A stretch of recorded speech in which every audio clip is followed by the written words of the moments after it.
जय श्री कृष्णा। राधे राधे। आप सभी स्वस्थ और मस्त होंगे। आइए आज हम भागवत गीता के सुनेंगे नवम महात्म्य। महादेव जी कहते हैं, पार्वती अब मैं आदर पूर्वक नवम अध्याय के महात्म्य का वर्णन करूंगा। तुम स्थिर होकर सुनो।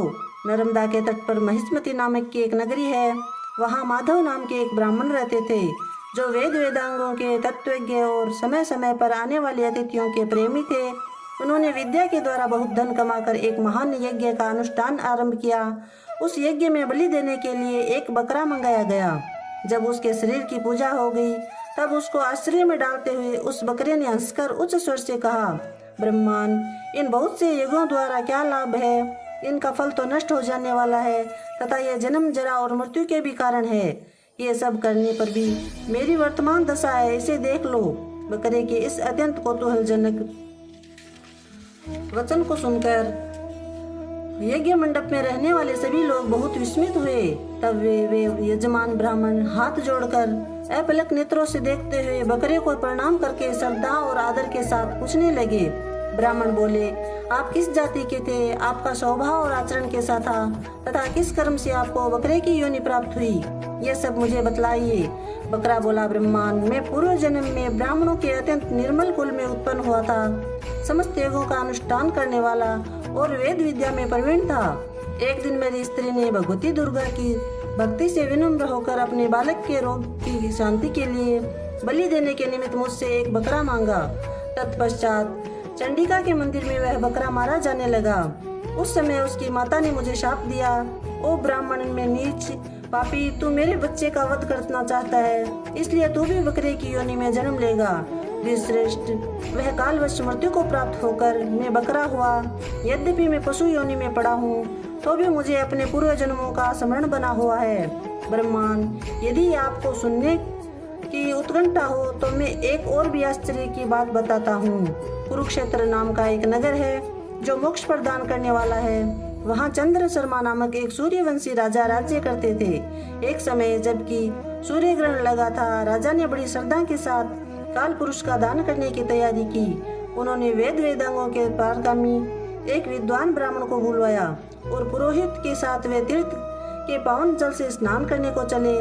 तीर्थ के पास पहुंचकर राजा ने स्नान किया और 2 वस्त्र धारण किए। फिर पवित्र और प्रसन्नचित होकर उन्होंने श्वेत चंदन लगाया और बगल में खड़े हुए पुरोहित का हाथ पकड़कर तत्काल चित्त मनुष्य से घिरे हुए अपने स्थान पर लौट आए। आने पर राजा ने यथोचित विधि से भक्ति पूर्वक ब्राह्मण को काल पुरुष का दान किया। तब काल पुरुष का हृदय चीर कर उसमें से एक पापात्मा चांडाल प्रकट हुआ।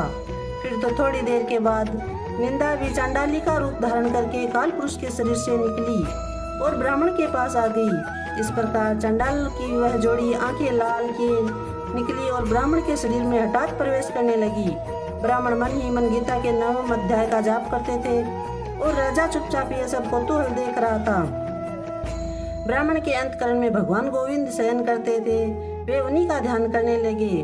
ब्राह्मण ने जब गीता के 9वें अध्याय का जप करते हुए अपने आश्चर्यभूत भगवान का ध्यान किया, उस समय गीता के अक्षरों से प्रकट हुए विष्णु दूतों द्वारा पीड़ित होकर वे दोनों चांडाल भाग चले।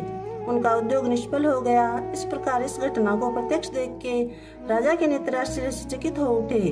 उन्हें ब्राह्मण से पूछा, विप्रवर, इस महाभयंकर आपत्ति को आपने कैसे पार किया? आप किस मंत्र का जाप करते हैं? किस देवता का स्मरण करते हैं? तथा वह पुरुष व स्त्री कौन थी?